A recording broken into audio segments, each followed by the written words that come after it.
Anger takes you away from the moment.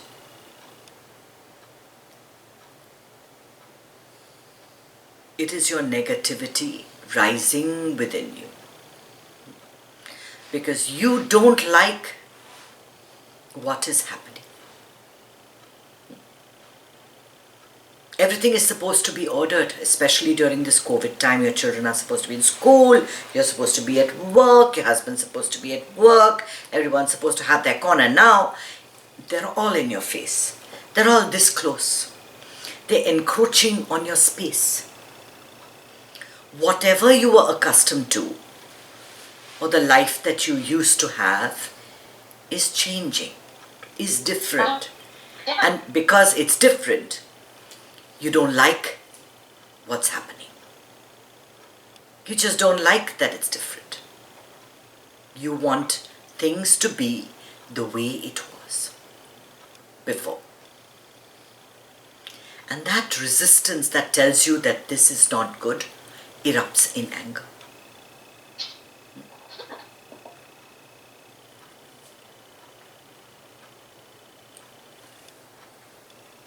So how do you control?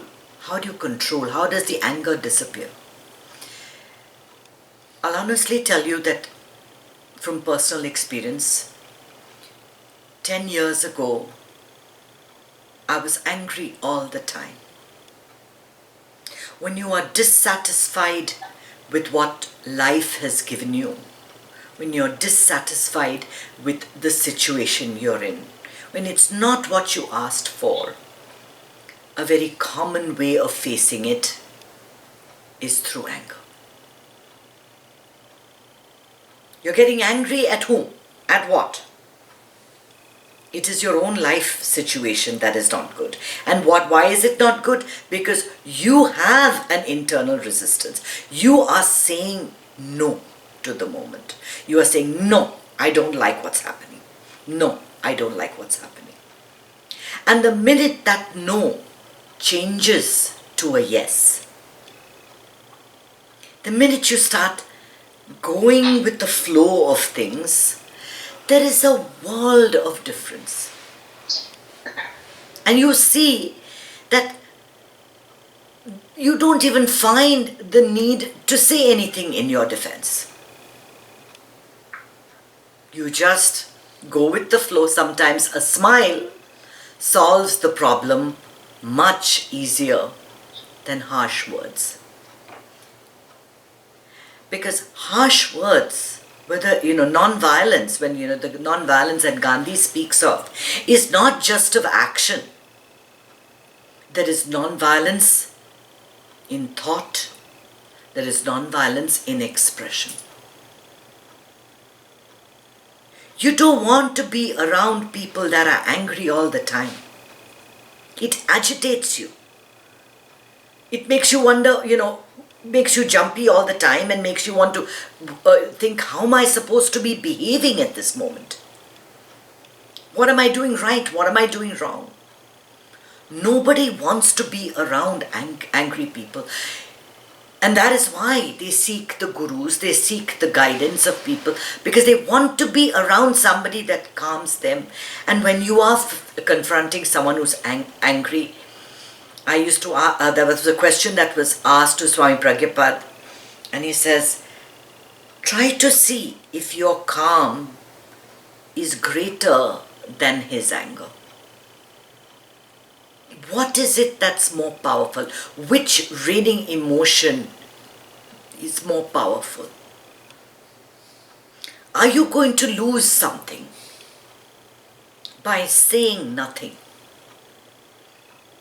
Somebody is yelling, someone is shouting at you, somebody is insulting you. Who is being insulted? The you, the body, the you, the pretty face, this hand, the emotion. Who is being insulted?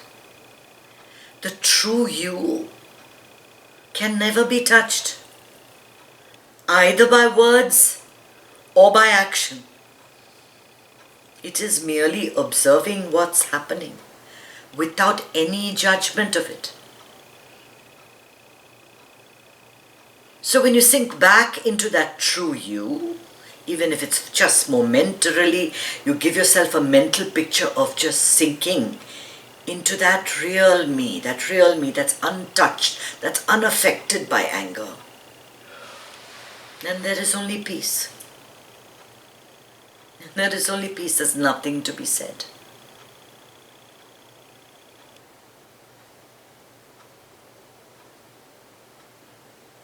Whenever you say things in anger, whenever you use expressions that you don't want to, there is always some regret. I wish I had been a little bit kinder.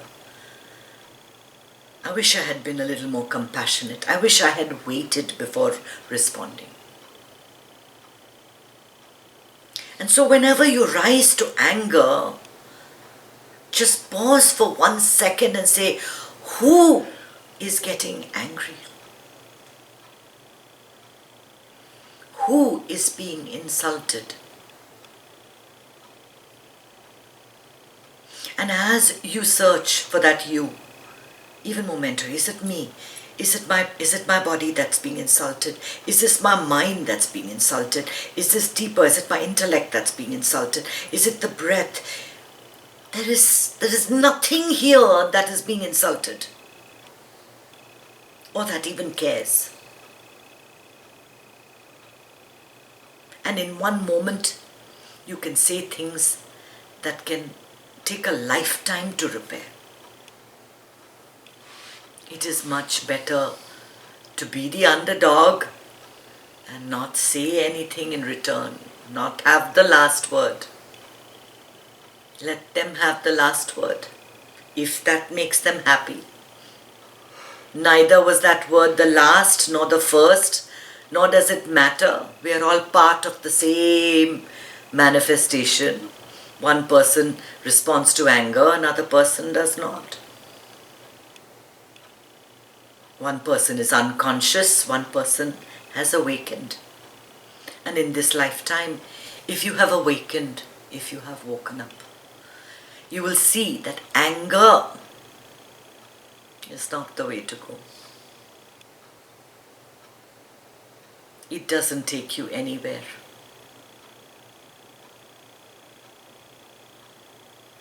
At the same time, being firm, you can be firm without losing your temper.